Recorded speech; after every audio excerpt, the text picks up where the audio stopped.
Good morning from Arkansas. This is Crepe Myrtle Journals, and I'm just in the middle of a project, and I thought I would share what I've done so far and just chat. This is a tiny journal, which I think I've shown before. I may have added more details to it since I last showed it, but I wanted to show it again real quick to show you what I'm doing now. And I might put something behind this as a buffer.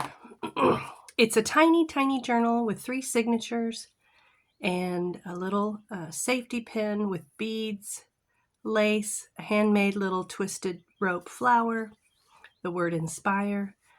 These sunflowers are from some end pages, I think, of a guest book that I deconstructed and saved the paper. Put on some little brassy looking corners to each corner. This is recycled cardboard. Used a hole and a grommet to make the closure.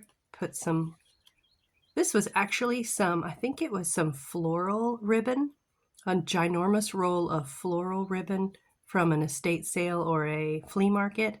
And I just unraveled the entire roll, squirted it down with water and a little coffee, and then crinkled it all up and let it dry in this huge, looked like a huge pile of spaghetti mass. And then as it dried, it was this nice crinkly, soft, almost like seam binding at a fraction of the cost. And so I have this ginormous roll, looks like a roll of yarn, but it's just this old floral ribbon. It doesn't have a lot of pockets right now.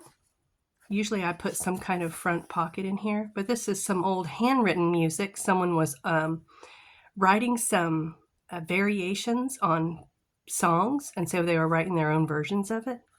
The tiny corner here has grace. I think it's from a typed letter my mom wrote to someone, and I saved some of the neat little typed words. This too, I think, is from that typed letter, and you can see where she made mistakes and was correcting it. Just little details, some paper copies of buttons. Thoughts for a Good Life, that was from a tiny book. So this has 1 signature, 2 signatures, 3 signatures. I've got some little details throughout, but really no pockets yet. That says The Farm in Spanish, and it was just a brand of tea. The back inside cover is more of that handwritten music and a little bird. So a friend saw this, and she said, I really would like you to make one for my great niece. And she told me some things that her great niece likes. I'll set that aside. She likes bright pink, turquoise, and she wanted it that size. So I took an old pink cover of a book. It was a small book, and I just cut it down to this smaller size. Put on some gold book corners. Made a patchwork spine cover to cover up my, I think I've got purple duct tape holding the spine together to make it strong, and put in some pretty pink reproduction wallpaper on the inner covers and reinforce it again with some fabric. So right now I'm working on the pages. This is the base here, the cover, and now I'm working on some pages. And my little desk here is a total jumble. I have heard many other crafters say the same thing that I think of. My space to work keeps getting reduced to about 6 by 8. You know, that's my working space, because everything starts encroaching, all my bits and pieces. And I don't really know a way to prevent that, because I'm just having so much fun creating that I keep myself very organized. She loves butterflies, So I've got a few that I thought would work with the pink, hot pink, and turquoisey colors. Get all my glues out of the way. And here's my pages assembled so far. I think I have 1, 2, 3, 4, 5, 6 signatures. I've just got them clamped together. Got this at our church's mission sale. And it is like heavy duty. Made in India, it says on the back. But I love it because I've been wanting something to hold my journal open while I'm working. Let me find a journal here. Here's a little journal that's kind of an office-y theme. Oh, I have all these clips here because I was trying to glue something to the edge of the page. Okay, that was several days ago. So these are time to be removed and check out what it looks like dry. These are quilt clips. They were very inexpensive, I think on Amazon for like 40 of them. And they're so convenient to just clip the edge of pages to let things dry. I'm gonna slip that in my drawer. But when I'm working in a journal, I don't really have a good designated clip to hold it open. So this has worked great to hold it open while I'm working on something so it doesn't flip closed. Okay, it flips closed on the right side, but not always. And sometimes I've actually done it on the spine, and that does hold everything in place while I'm working. So I clip together all of the pages I'm going to put in this tiny journal, keeping in mind the things that this great niece likes. I'm not sure she's into lots of vintagey grunge. There'll be a little bit of coffee dyed stuff in here, but mostly because the pages are so small, I could go through my scraps and find little bits. So I've gathered up the pages, 1 signature, 2, 3, 4, 5, 6. And in every other signature, I've got this little faux doily to be the center.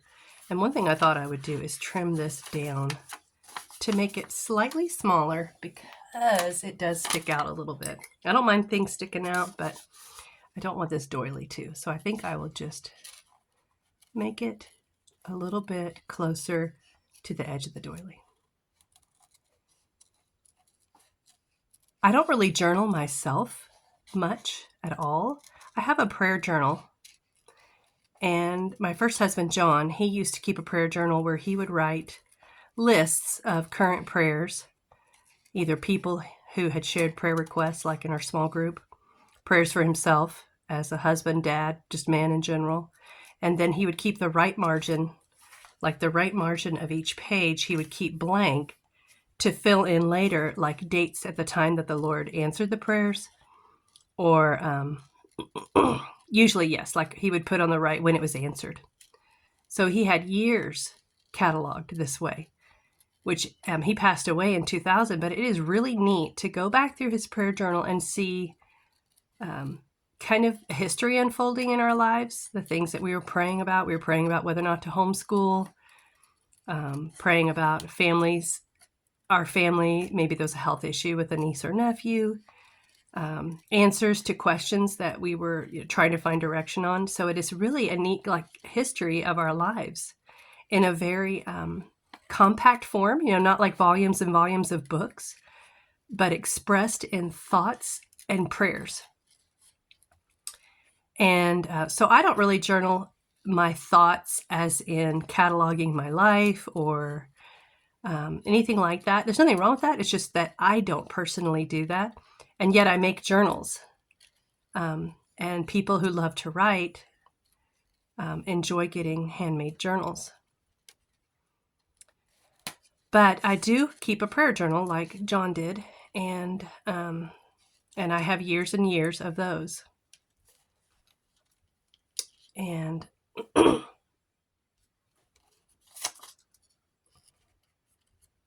I wondered recently, I kind of had a desire recently to start writing some thoughts down.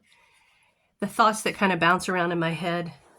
I'm in my mid-50s.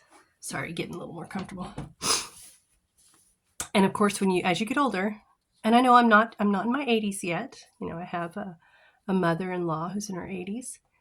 I'm not in my 80s, so I know that to someone in their 80s, when someone in their mid-50s says they're getting older, that may seem like you don't really know what being old is, and I understand that.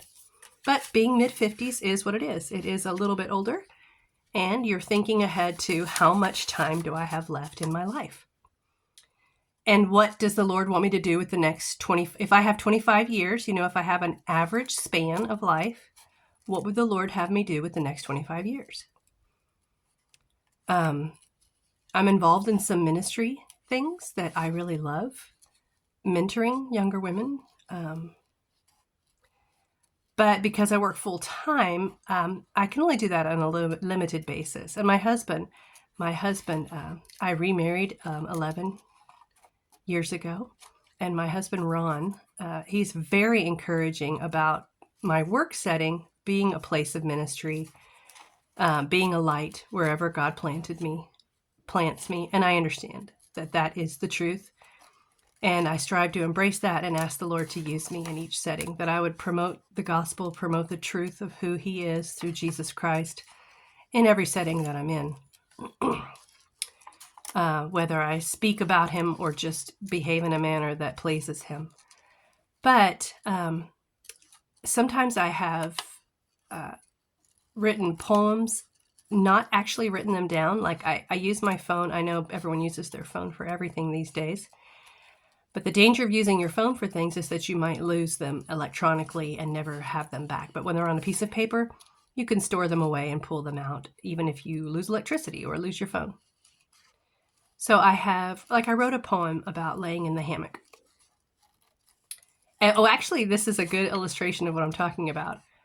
This is the only poem I've written in the past 15 or 20 years, maybe 30 years. But I dictated it into my phone in the app that is like a notes app. So I dictated it in there and held on to it for a couple of years. And my husband, when I read it to him, he said, "That is fantastic. You should, publish that." And then I don't know if this was before. Well, here's what happened. My phone broke and I lost my phone's information. I was able to save contacts and things for the next phone, I believe. I'm trying to remember the details. It's been a couple years now. But I wasn't able to save pictures and such like that. So a perfect illustration of how you can lose things if they're not written on paper. You can still lose things that are written on paper, but you're less likely to. Or it'll be for some other reason. But it won't be because you lost or the information on your electronic device. I think I have one more of these doilies. So because I lost that poem, I was laying out in the hammock again one day, enjoying looking up into the trees, the breeze, the sounds of the birds. We live in, suburbs of a town in Arkansas, which is it's not like rural, but it's suburbs, but it's pretty and it has trees. And looking up into the trees and hearing the birds, I was just enthralled again with the Lord's creation. And so I wrote again another poem similar to the first one because I didn't have the first one to look at. So I know it's not exactly the same, but the thoughts and feelings were similar. And maybe that was the one that I read to my husband, Ron.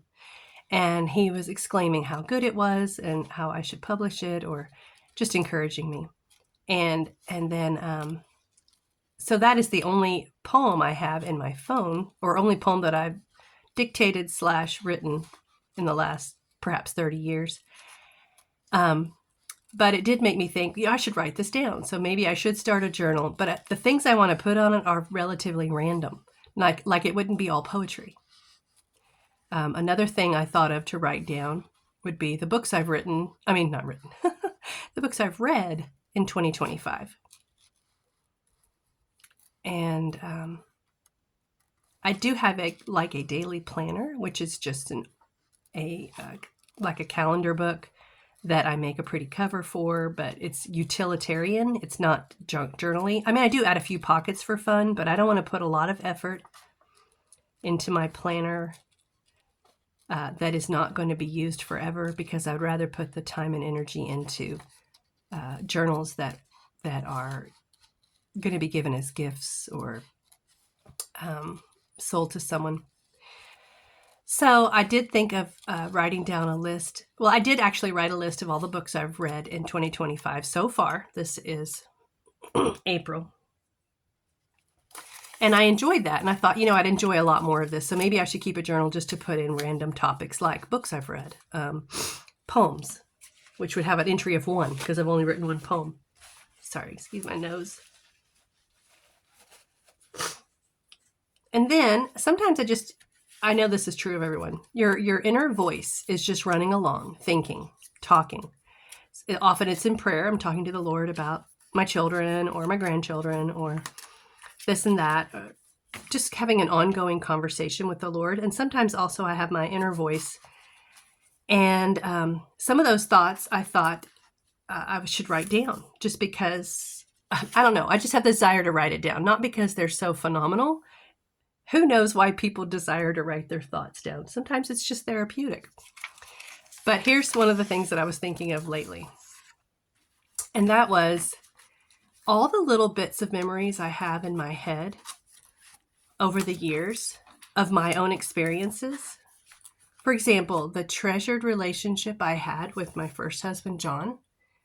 All the sweet moments and memories that are not written down and are just, it's fine if they're just in my head to be remembered. That's good. Just special moments with my sons as I was raising them. There are certain just magical moments or thoughts that I had that I, every once in a while, kind of recapture or think about.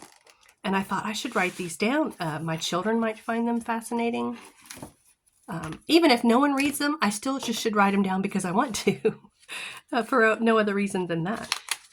Okay, I'm getting started on how to bind this. It's going to be a 3-hole pamphlet stitch. And I may already have a template that I can reuse that I've saved from the past. Gosh, trying to save something on my desk and then finding it again. That's a challenge. I saved this little template and because I thought you may use this again for a small journal. Okay, hallelujah and hallelujah. Here it is. Let's see if it fits for this. These would be like my holes to punch in for. Let's see, 1, 2, 3, 4. And I've got 6. No, 1, 2, 3, 4, 5, 6. See, I've got 6. So let's see if 6 holes fit on here. 1, 2, 3, 4, 5, 6. No, I don't think so. But I can still adapt it, I think, to make it fit. I'm going to adapt this so I can get 6 little holes for signatures evenly distributed on this cover. 1, 2, 3, 4, 5, 6. Let's see if it's possible. I can always scooch the holes a little closer. I am by no means an exact crafter. I don't measure that much. Sometimes when it's necessary, but a lot of crafting in junk journals can be eyeballed, and that is fine with me. Yeah, I don't think this is going to fit. I'll have to scoot my holes closer. What I might do is find the center. Here, I will measure that just to find the center.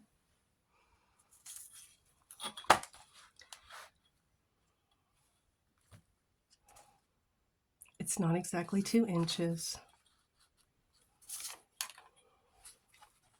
Okay, here, I'm going to go old school here to find the center.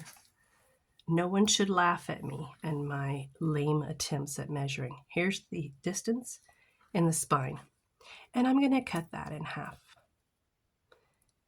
by folding this little piece of paper.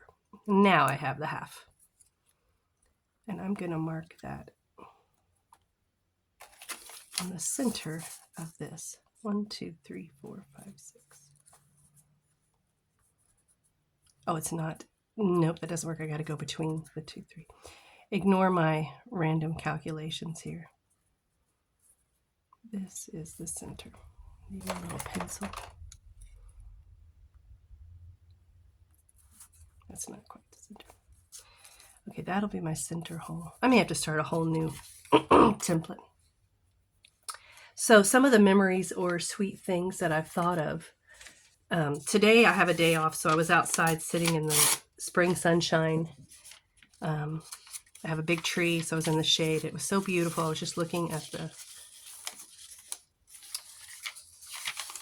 looking at the wind and the trees around me, kind of like the thoughts I was having while I was laying in the hammock. And I thought of,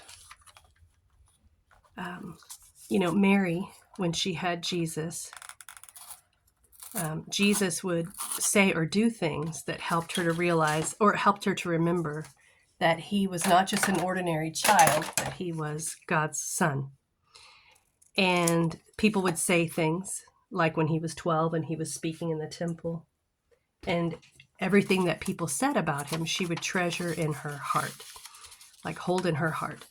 And I thought, that idea of treasuring things in your heart resonated with me so much, because even though my sons are not the savior, they're not the saviors. They are still, children that God gave me, who I was striving to raise in the fear and admonition of the Lord. And the things that happened with them, just like standing at the kitchen window and watching them play out in the backyard and just treasuring things that they said. Mothers understand this concept that was described about Mary, that she was treasuring these things up in her heart. And we've done that. I might not ever share with someone the feeling I had of standing at the kitchen window and looking out at my two boys as like 6 and 9-year-olds playing outside, and the sweet things that they did, or how they shared with each other, or I wrote down some things that they said and did. I kept like a little written journal of, well, here's an example of a journal I did keep, and that was to write down little thoughts to them over the years as babies and elementary school up to like middle school. And the reason I started doing that was because my husband, John, did that. And that was where I got the idea. I thought, this is a great idea. And thankfully, he had that prompting from the Lord, because when he passed away, the boys both had some written love letters from their dad. I mean, how amazing is that?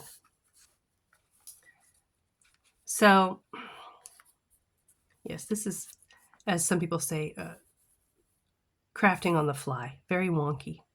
But the end product is usually just fine, so it doesn't matter. And the idea is you're having fun on the journey while you're doing it. You're thoroughly enjoying yourself while you're doing it, which I am. So writing down things that they did, that was very enjoyable. So I thought I should write down, want to. I simply want to write down things. Here, let me think. I can't talk and think at the same time. I want 3 going either direction. Here's my end line. Here's my end line. So if I go 1, 2, 3, that's plenty of space. If I go 1, 2, 3, 1, 2, 3, yeah, it's plenty of space each way. So I'm going to go in between each one of these tick marks.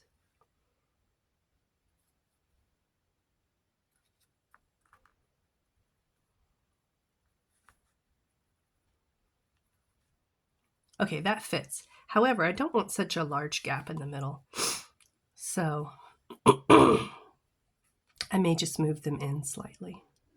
Go slightly to the left, slightly to the right.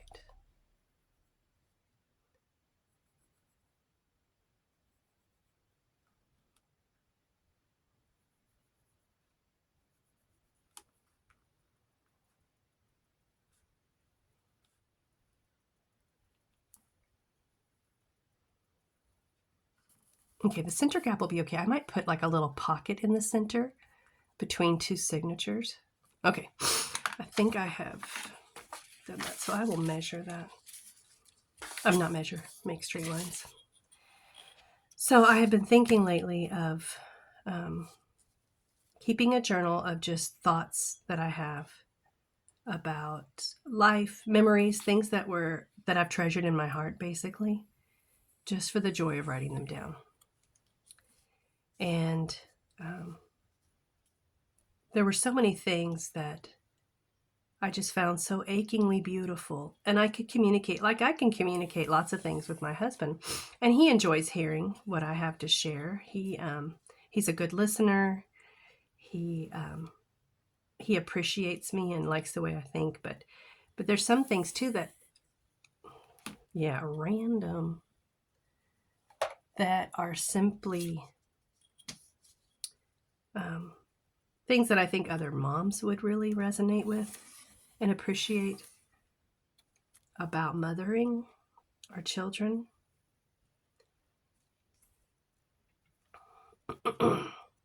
So that's one idea of keeping a journal like that.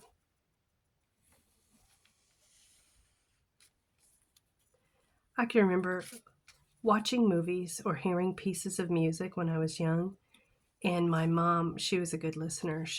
I would tell her, I would share it with her and tell her, "Isn't that so achingly beautiful?" And she would agree. And I love sharing things with her.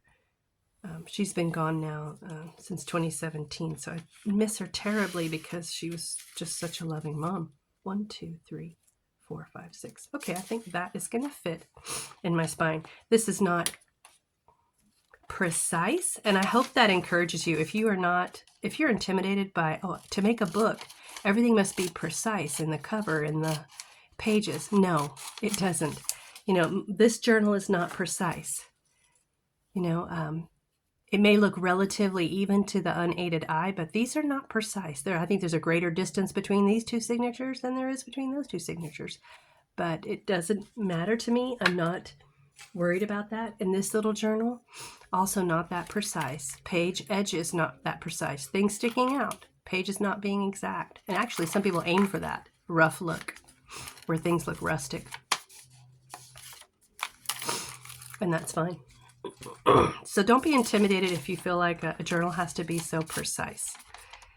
It can just be trial and error, and an experiment.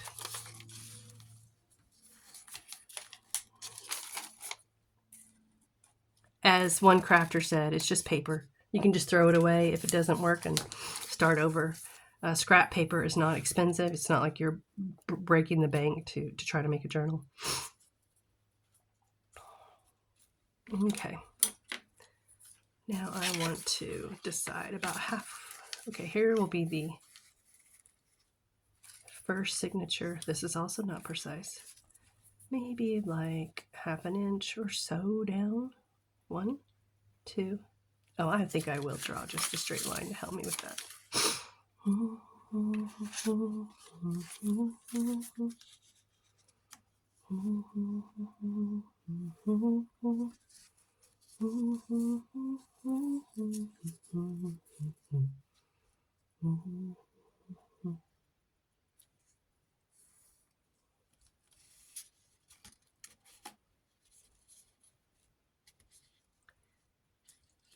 The distance is kind of arbitrary. I just want it to attach to the edge. I want it to grasp the pages low enough and high enough so there's not too much scooting movement when it's sewn in. Okay, so now I'm going to mark the 6 signature spots.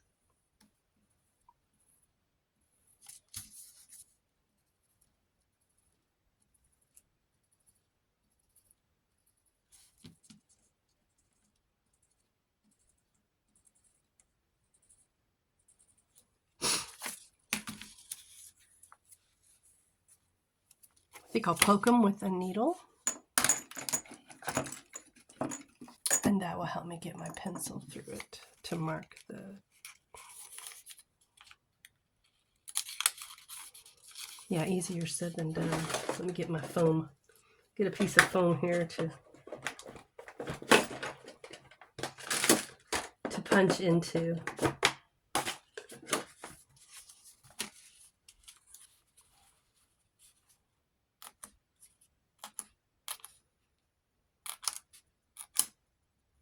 I wonder if my toothpick would do the same thing. This is not a high quality fine toothpick, but it sure makes a great pokey tool for paper. I also use it for ink and glue and gold rubbing and etc. Okay.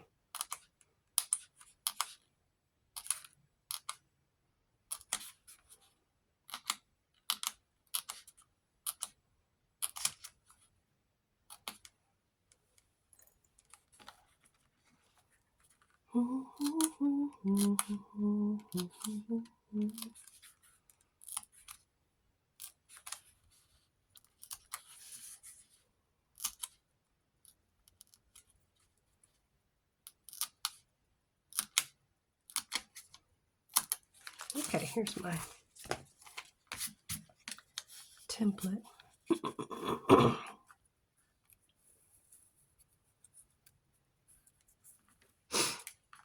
Okay, I'll mark these little holes. Let me see how that looks. Am I actually getting it through? I can't see that one. There you go.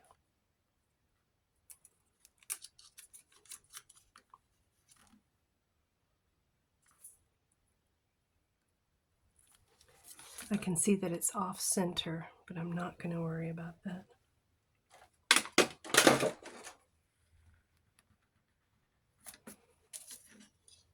It's off center by, it's a little bit to the left of center, but that's okay. I can also add a pocket in back, and that will give me a little space to do that. Yeah, that's challenging, how to find the spot where I just was. Okay, I can see those punch marks.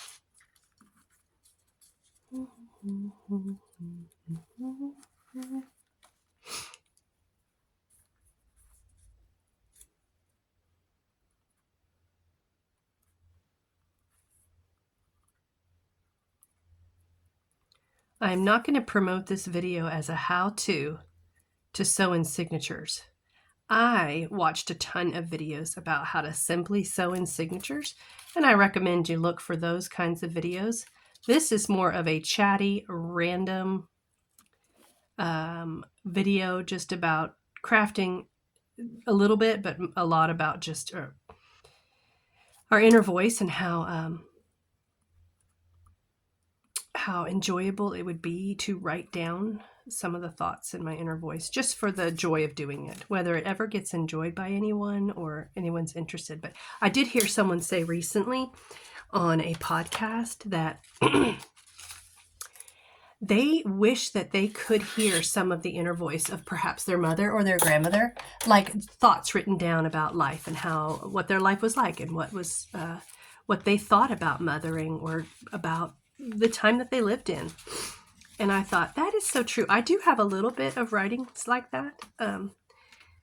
Now, some are not fun to read. I have some journals that, honestly, I actually destroyed some of them because the person was writing their thoughts down and they were so negative that I thought, I don't really want to read this. And I don't think the person would want me to hold on to these things for others to read. In other words, it was so personal that they might not appreciate someone else reading that.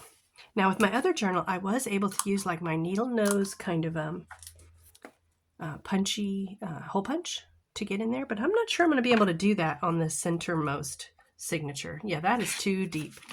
So I may have to go with, I think I'll punch these that are reachable and then use a needle or awl to get the others. Gosh, that's a challenge, maybe because it's bulky.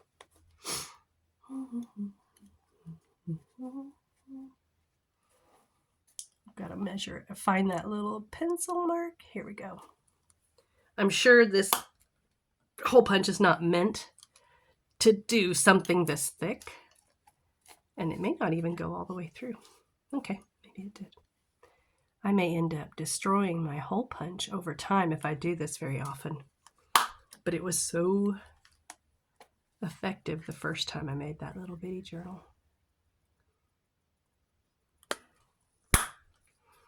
Okay, 3,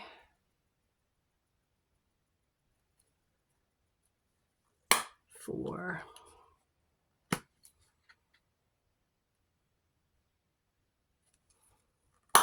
5,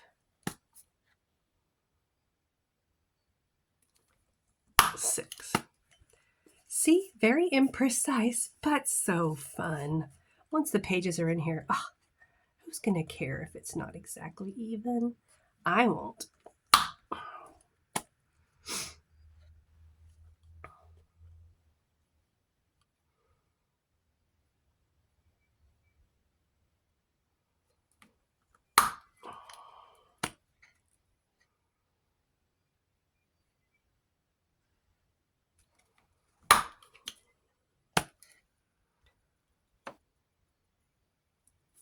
Four, 5.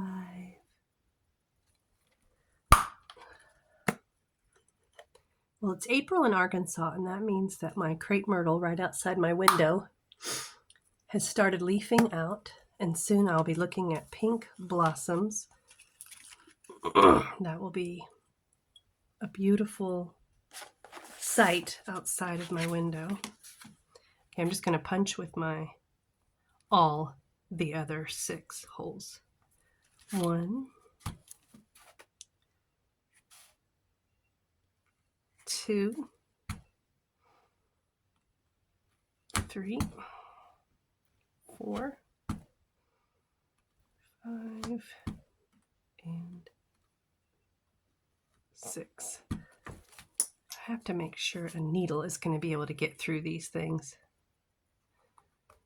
If my awl can get through, then I think my needle can.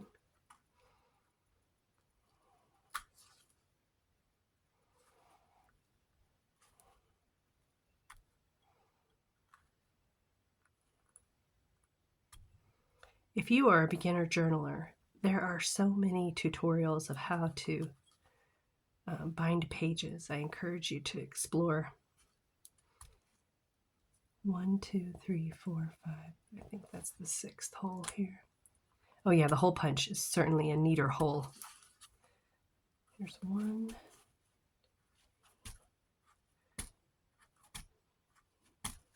Alrighty, now it's ready for some pages. I might pause here and do a separate video, just so this doesn't get too long. I also need to decide what color. Goodness, I have no idea. That's quite a blue, not quite. I guess I like the pink. Pink on pink is fine. Thank you for watching, and I'd love to hear your comments about whether or not you keep a journal or just make journals, or if you ever feel the desire to share your thoughts of what's going on in your head. Thanks for watching.